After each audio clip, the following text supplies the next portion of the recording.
Good morning. This is Senator Dick Black, retired senator, and welcome to Focus on the News. We're going to adjust our schedule a little bit today. We're going to lead off with John Tigas. John, welcome. John is he is fresh off a court battle in which he was acquitted of all charges against him related to the incredibly corrupt actions of the Loudoun County School Board.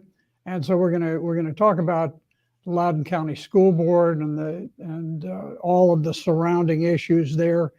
And then perhaps we will have some time to discuss a little bit about the contest for speaker in which Kevin McCarthy was ultimately elected, but not until the conservatives had won a tremendous victory in that case. So with that, John, why don't you lead off a little? I know you were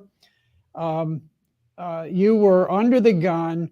You and Scott were both charged with aggravated mobbery, whatever they can come up with to charge you with, related to, in your case, you committed the grave sin of attending a publicly announced school board meeting, and you accepted the school board's invitation to speak publicly at a public hearing, and you attended along with, I don't know, almost 1,000 of your nearest neighbors, and I was one of them. And then the school board, because they could sense the tremendous uprising of the people against them, they moved to adjourn, and they skedaddled out of the room. And so the next thing, you stood up and you began speaking to all the people at the public hearing. And the superintendent of schools apparently declared an unlawful assembly, and did so without the faintest legal authority to do so. And then the next thing, you're being wrestled to the ground because you are speaking publicly at a publicly announced public hearing. This is in the United States. This is not in outer Ubangi somewhere. And the next thing we know, shortly thereafter, the School Boards Association connives with Merrick Garland, the Attorney General of the United States. And the Attorney General puts out some edicts that suggest that parents who attend school board meetings are probably white supremacist terrorists. And the next thing, we've got FBI helicopters flying, making passes over Fairfax County school buildings where there are hearings being held about school board meetings, and parents are going to the school board meetings, and the FBI is being used to actively intimidate ordinary parents who are concerned that their children are being groomed by pedophiles, and are concerned that under critical race theory, the schools are using this Marxist ideology to create hatred among the races. And so that's where we stand. And you are fresh off a court victory in the Circuit Court of Loudoun County, Virginia. So welcome home. Well, thanks. It's great to be back. It's great to acknowledge your part in all this, because Dick, you were responsible for the severe felony of causing people to applaud for your speech, which I believe was the turning point maybe in the entire Commonwealth, because from that point on, people decided we were not going to retreat anymore, that we were going to stand and we were going to defend we the people from the government tyranny that was clearly taking place in that particular meeting, had been taking place in the public schools.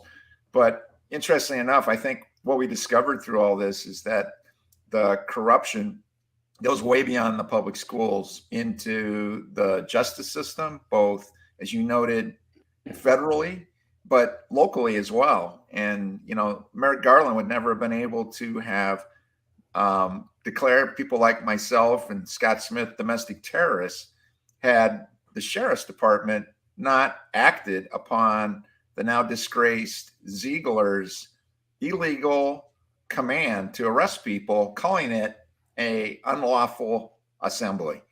And you know, one of the most shocking things that's come out of my acquittal is that instead of the sheriff's department, who's led by a Republican, Mike Chapman, instead of them finally saying, all right, we were wrong, the judges determined that you have a First Amendment right to meet, as you pointed out, in a public meeting. You have the opportunity to speak and assemble, your most sacred rights when you're in a public meeting. Instead of disavowing finally and noting that, you know, that they could, you know, learn from this, that his deputies need to be trained. Maybe the the sheriff might need a little bit of knowledge about this thing called the Constitution. Instead, he actually issued a statement saying that he continues to affirm the actions of his deputies. And by the way, just in the last 24 hours, has decided to run again for a fourth time as our county sheriff. In addition to that, Buddha Bibarai has also issued a statement after personally prosecuting my misdemeanor for 18 months and 4 days of court. She published a statement stating that she likewise was affirming the actions of the sheriff. I don't even call them deputies at that point. There's not good words to say for people who deny their oath that they took to preserve and defend the Constitution. That's their most sacred oath. They broke it on that day. They're continuing to affirm it to this day. And interestingly enough, the Democrats just announced that they're going to primary Buddha. Buddha Bibarai is going to be primaried because she is so toxic at this point. And so, you know, this is a person who's been letting criminals loose to go and literally kill people. And yet she prosecuted a misdemeanor in my case. So they're gonna primary her. But the Republican Party here in Loudoun County is putting forth a guy who oversaw what I believe is the largest First Amendment abuse in the entire country since COVID started. So we've got Houston, we have a problem. There is a real problem when the Republican Party starts to value power and control more than they do convictions and the Constitution. Well, it certainly is a mess. You know, I would remind listeners that Buddha Bibaraj, the Commonwealth's attorney, which is like the district attorney in Virginia, she was elected principally with Soros money. She may have received a greater level of contributions than any official in Loudoun County history. Yeah, it was close to $1 million. I believe it was $800,000, and she still won by less than 1%. Well, and you know what happened, and it's a shame, but I was called by the woman who was running against her about 2 weeks before the election, and I had not really been following it. And my apologies, but I found out about it, and we went into high gear and almost managed to bring her down in the 2 weeks because it was just unfortunate. I hadn't been contacted early enough, and we were not able to swing that election, which was really a tragic occurrence. Because once Biberaj was in, almost the entire staff of prosecutors were either fired or resigned, and she replaced them with woke prosecutors who understood that, Soros didn't give his money for no purpose, Yeah. that, there was to be a shift. And this is Buddha Biberaj, who marched in the big, very, very dark, sinister BLM Antifa march through Leesburg, Virginia. Mm-hmm. And she marched alongside our board of supervisors chairman, Phyllis Randall. The two of them marched right at the height of all of the terror, with people being murdered and chased through the streets, looting, burning, America really undergoing a revolution. And they were there to make that point, that if you dare to stand against BLM and Antifa, if you dare to defend yourselves, you must know that the law is against you. Yeah. The law is on the side of the rioters, the looters, the burners, the murderers. And it was quite a disgrace. And so I think Buddha Biberaj is probably not long for this political world. But we shall see. But damage has been done by her. She is, like you said, she took all the good people and ran them out. And as far as bad people, she let them all go. And people often forget too that she was part of that Facebook group that included school board members who were doxing and canceling the mama bears that had opposed them originally. I mean, this is a really bad person. But, as bad as the Commonwealth Attorney's Office has been, I think in terms of impact, what Sheriff Chapman, his people did, and he continues to affirm, probably has had much wider damage, because had he not arrested us that day, Merrick Garland and the FBI would not have had a case to make us the poster children, Scott and I, for the domestic terrorist stuff. And that chilled free speech, not just in Loudoun, across the entire country. And to this day, that memo has never been disavowed.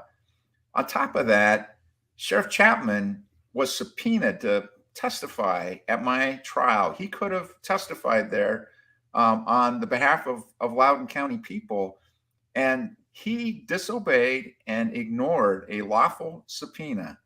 And I don't know about you, but when someone believes, when they're the top law enforcement person and they believe they're above the law, they just disqualified themselves as the chief law enforcement officer in a county. Very disappointing. And I'd be curious your thoughts, sir, on what you make of a sheriff that continues to double down on crushing the most sacred right we have, free speech and free assembly. Well, I do think that I think it is appropriate that Sheriff Chapman recognized that this was very badly bungled, and that the deputies did not act appropriately in this case. I had not heard about the failure to follow the subpoena. I was a military staff judge advocate of sort very much like a U.S. attorney for the military jurisdictions, and from time to time I was called to testify in court, and I have tremendous difficulty under sort of relating to the idea that you would simply deny the order of a court to appear. I don't know the background about it, but I certainly never would have. It never would have crossed my mind to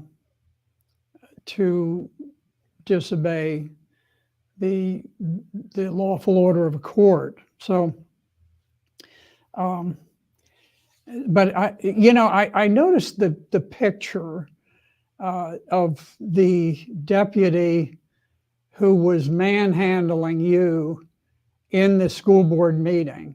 And I was there and I saw you. I mean, there was a great deal of turmoil in the room, none of it violent, but it was celebratory. It was joyous. It was a moment when the people, the citizens, rose up and took authority over their government, and they exercised it lawfully and in an orderly fashion. And I saw you were standing there and you were speaking to the crowd. You weren't telling them to do anything that was unlawful. You were just basically talking about the issues that you came to speak about and that I came to speak about. And when I looked at the picture, the photo, sometimes a picture can tell a great deal, and it did in this case. And here was a very powerfully built deputy, and I looked at his arm, and I know, for good or bad, that lots of people use tattoos. Okay, but the level of tattooing, this was almost kind of satanic looking stuff. His entire arm was just blue and green and all kinds of stuff on it. And to me, it was rather shocking that a sheriff's deputy would be hired who was inked up to that extent.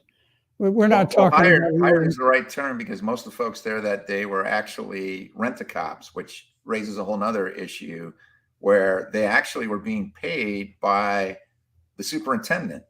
So I guess it shouldn't surprise us that they took orders from the superintendent, despite the fact he's not a law enforcement official. There's a lot of questions that haven't been answered in relation to all that. Even come to find out in trial that the major who took command wasn't even part of the task force that was there. He was there supposedly on behalf of the sheriff's department to speak at the meeting and just seize command. And he was the one that ultimately collaborated with Ziegler. Now he just happens to be a very active NAACP member who has some questionable actions in his past. Was it coincidence that he was in that room and suddenly took command and then issued the order to have people arrested based on Ziegler's illegal, unlawful assembly decree, which, by the way, even Ziegler finally admitted he didn't have the authority to do.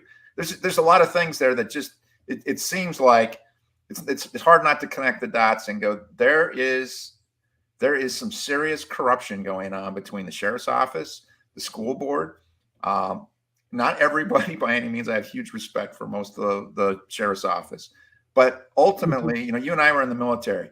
In the military, if people under your command don't get it done right and commit something that's unpardonable, leadership goes down with it. And in this case, we had one of the worst abuses that's taken place in our entire country that sent shockwaves and chilled literally hundreds of thousands of people. And we got a sheriff who, to this day, not only will not disavow it, but's running again for office. And nobody from the so-called conservative side that I've heard of is criticizing that. That's very disconcerting to me. When we value power more than we value the people who are supposed to be the ones overseeing those in power, that's how you end up with some really bad things taking place. And I think that's where we're at. And hopefully the Loudon Republican Party and the Virginia GOP will take notice that there's a problem here, and you might want to do something about it before you are embarrassed, because it's going to be embarrassing. This is not going away. Well, it's amazing. when I spoke at the board, I had 1 minute, everybody had 1 minute, and there were very fine speakers who preceded me, but there was a difference in that everybody was there throwing themselves against the wall, talking about this policy, this transgender policy that required teachers to lie about children's sex and that type of thing. And what was different, and I think what really inspired people, is that I went directly after the board, after the people who were responsible for imposing this disgraceful, immoral, decadent policy on the people, and I just hammered them, and it just seemed to turn a light on with people that, yeah, okay, these are the people who ultimately are responsible. If they vote no on this policy will not take effect. And so why do we have elected officials if they tell us, oh, we have to vote this way? We can only vote one way. No, baloney. You can vote yay, you can vote nay. And any responsible official would have voted no to moral decadence and decay and depravity, and yes to honesty, to using the schools to educate children instead of to indoctrinate them. So it's been quite an experience, and I really appreciate everything that you have done, John, to help to organize this entire movement and to help to disseminate it across the country. And of course, the personal slings and arrows that you have suffered. I've been there, I've done that, been on the receiving end of all kinds of stuff. Because if you stand for righteousness, for decency, if you dare to defend the rights of the common man, you are an anathema to the system, and you will be hammered. Scripture tells us, that they will hate you for my name. I'm not sure that I've got this. Prophets get stoned, right? So, well, Dick, there's a song that says that what doesn't kill you makes you stronger. And as much as some of this was unpleasant, and certainly I think tougher probably on my wife and sometimes my kids and my business, but I am thankful and I am grateful to defend what's true. And for whatever reason, the Lord had me in that meeting at that time in that place, and it's shown a very bright light of disinfectant in the school board there, which is launched, I think, a movement across the whole country. But I hope it launches a similar movement against the justice systems, both at locally, and certainly we see the corruption in the Department of Justice federally. Until we get back our schools, and quite honestly, when I say schools, I'm really talking school choice, because the public school system is just utterly, completely broken. But we have to get back our justice system. And both of those things can't be done until we have a fair election system. I think those are the three biggest issues facing Americans right now. And I really hope that in any way that I can help, that's helped. And I'm going to stay in that fight. And, the other thing that it indicated is that a small group of people can make a difference, because it really was just a handful of folks that really engaged in this battle. There's some great other people that were involved, but we found again that there's unity in community, people meeting again face to face, sharing meals together, sharing their hearts together, and joining in a fight makes a difference. And we've seen that in this last week in what happened in Congress. We saw 20 brave and courageous congressmen and women who stood firm that the rules had to change in Washington, or we were not gonna have ourselves a speaker. And I am so encouraged at what we saw there on in this past week, and in particular the efforts of guys like Chip Roy, who's from Loudoun County originally, graduated from the Loudoun Valley High School. Those guys carried the flag to the victory line, and a lot of folks don't realize that they really didn't think they were going to get someone else elected speaker, but an amazing effort. And I'd love to hear from your perspective as a former senator yourself, what you saw take place there and where you think this goes from here. Yeah, this was a tremendous victory for conservatives. The battle over the election of the speaker, ultimately, Kevin McCarthy was elected speaker, but there were very, very critical changes made to the rules under which the House will operate for the next 2 years. And let me just say from a higher level, if you look at it, the mainstream media immediately attacked the 20 Republican congressmen and congresswomen who stood up for the American people. Yeah, now, and let's be clear, mainstream, not only mainstream, but Beltway pundits. I mean, Mark Levin went after him, Sean Hannity. The only really mainstream folks that I know of that didn't go after them and call them terrorists was Tucker and I think Molly Hemingway. That's right. I mean, all of these paid voices, the people who make their bucks on politics, it seemed almost the Republicans. You would think the Republicans would say, "Hey, look, here's some guys who are standing up and fighting the fight." Now, the battle really was over whether or not we would return to a constitutional form of government. Right. This thing called debate. What a concept. Yeah. To actually have debate again. God bless Chip Roy. Yes. Well, so what happened, Nancy Pelosi, when she became the speaker, they talk about her being the powerful speaker. She was.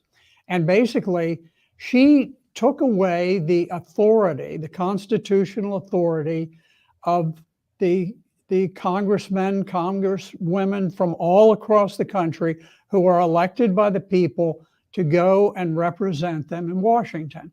And what she did is she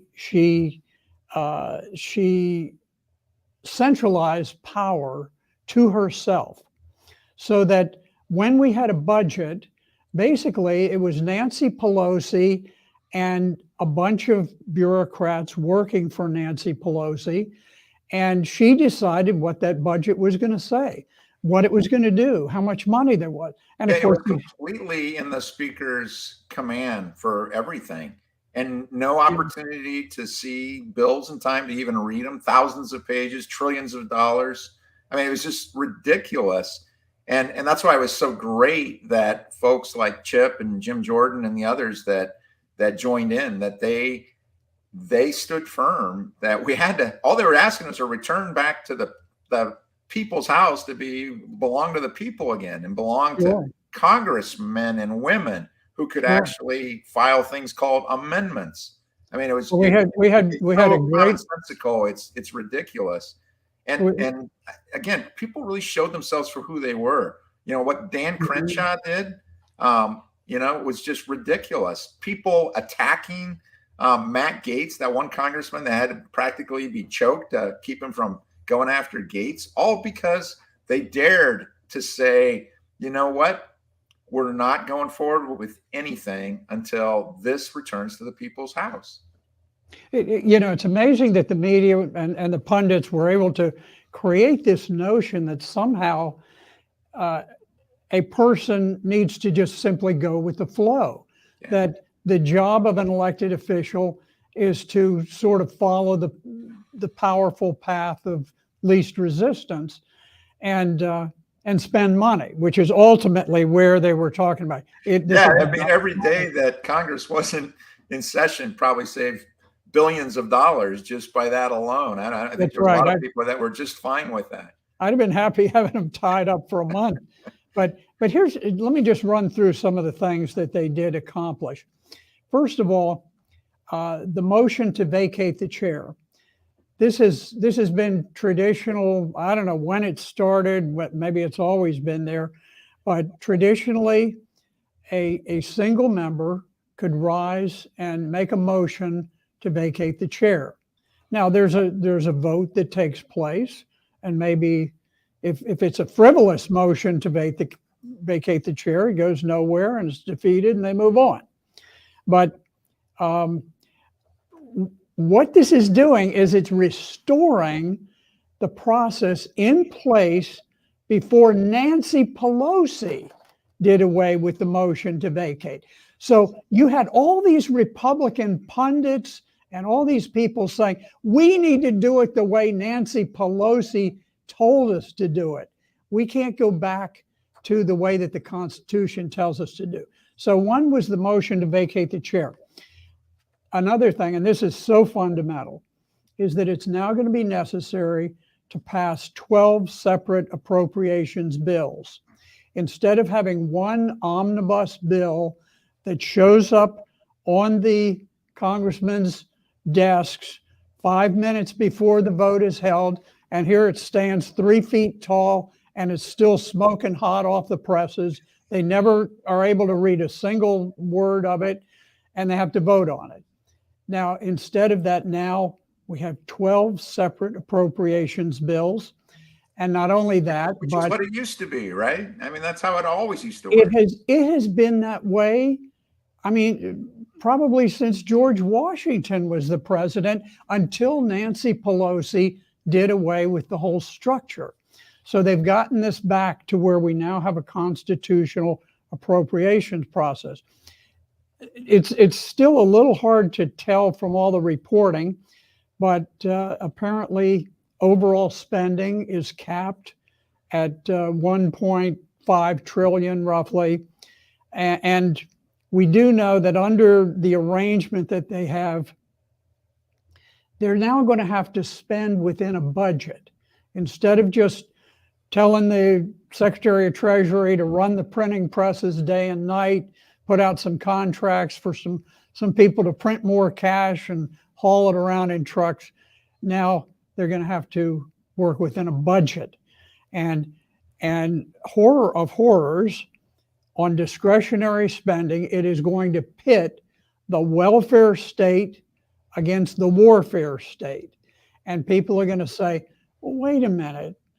Is the most important thing that we are doing sending more bombs and missiles to defend Ukraine's borders? Or perhaps we should do a little something to defend America's borders. There'll be different voices on this, but at the same time, now instead of having a blank check for welfare, they don't use the word anymore. It's, I don't know, they come up with all kinds of silly things, but it's basically welfare. We now have a welfare state where people are paid more to stay at home than they are at, well-paid middle-class jobs. And so now there's going to have to be a debate. What do we want more? Do we want more welfare? Do we want more bombs? Do we want more invasions of foreign countries?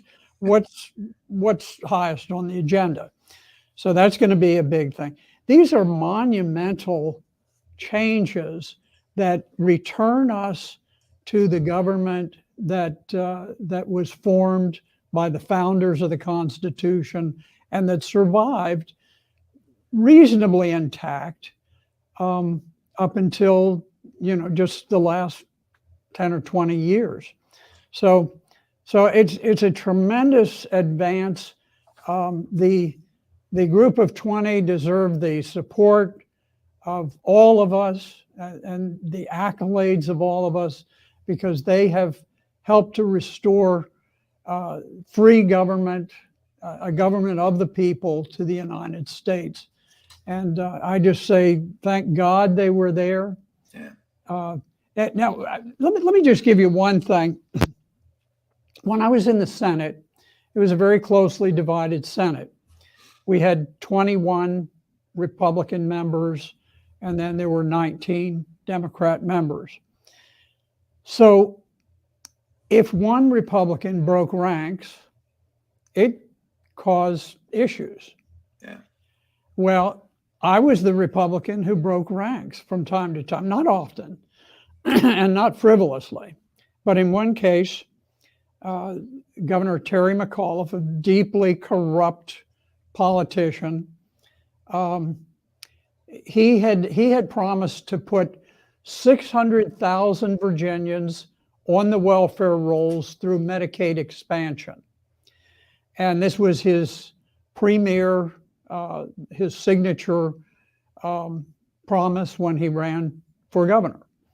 And this was part of Obamacare and the federalization of the medical system. And so we got the budget, the proposed budget, and I saw that this was in there. And I was really reluctant to do it because I knew the consensus was, the flow of things was to simply go with the flow and sign the budget and be done with it. But I prepared a budget amendment that would strip out what the governor intended to do. And so I submitted the budget amendment, and word went around like wildfire. And so I drove to Richmond, and as I was going to Richmond, it started being reported on the news that, okay, this is going to be a fight over this budget amendment. And it started to flash through Republican circles everywhere. Dick Black has introduced a bill to strip out the governor's proposal from the budget. And now keep in mind, very much like what you saw with the speaker's election, you have a lot of Republicans who are very happy with the way that liberals have things structured. And there were very powerful Republican leaders who very much wanted Terry McAuliffe's proposal to go through. And so I went in, and immediately they called for a caucus of the Republican Party, and there was just raucous, angry debate back and forth. I said, hey, look, I said, you guys do whatever you want.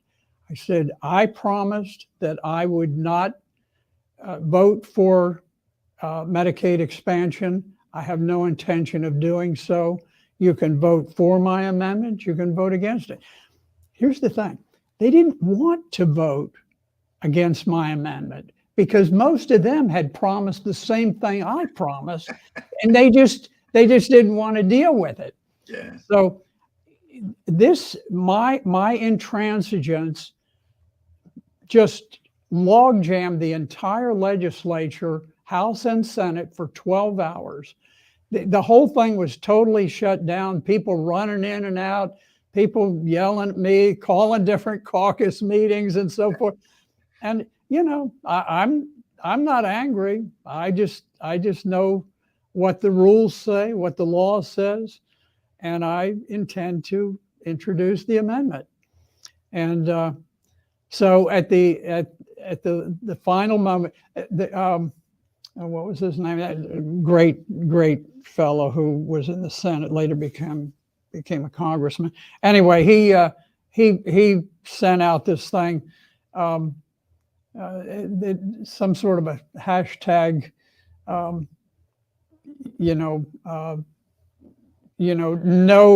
expansion. If Black says no, the answer is no, and it sort of went viral, and soon the pressure was immense on these other Republicans. You redefined blacklist. That's right. And so eventually they were forced to put the amendment on the floor. My amendment passed because no Republican dared to vote against it with all the pressure. and it defeated Terry McAuliffe in the biggest legislative battle of his life. That's awesome. And it was one individual. Now I had backers, but it was a question of one person taking a principled stand on an issue, and the way that it ended up, I mean, there was so much anger about what I had done that they asked for some trivial little change, and I said, yeah, okay, we'll do that. And then when the amendment came out on the floor, it came out without my name. It was in the name of somebody else who was more politically popular with the liberal leadership. But that was okay. I didn't really care about that credit and that kind of thing. But in any event, we won that battle. This was one person using leverage he has. You're talking about 20 people in Congress. That's a lot of people. That's a big block. So I would encourage anyone in elective office, if you are representing the people, stand up and hold your ground, and you'd be amazed what you can accomplish. Well, you just made me think of something. I've been wondering, who could I nominate for sheriff? And I think there's a new sheriff in town, and I think his name is Black. What do you say? We could use a principled sheriff. Well, I appreciate your confidence. In any event, I think we better wrap it up for today. And thank you very much for the report on what's been going on. We will be back with you with Focus on the News. Thank you very much for joining us today.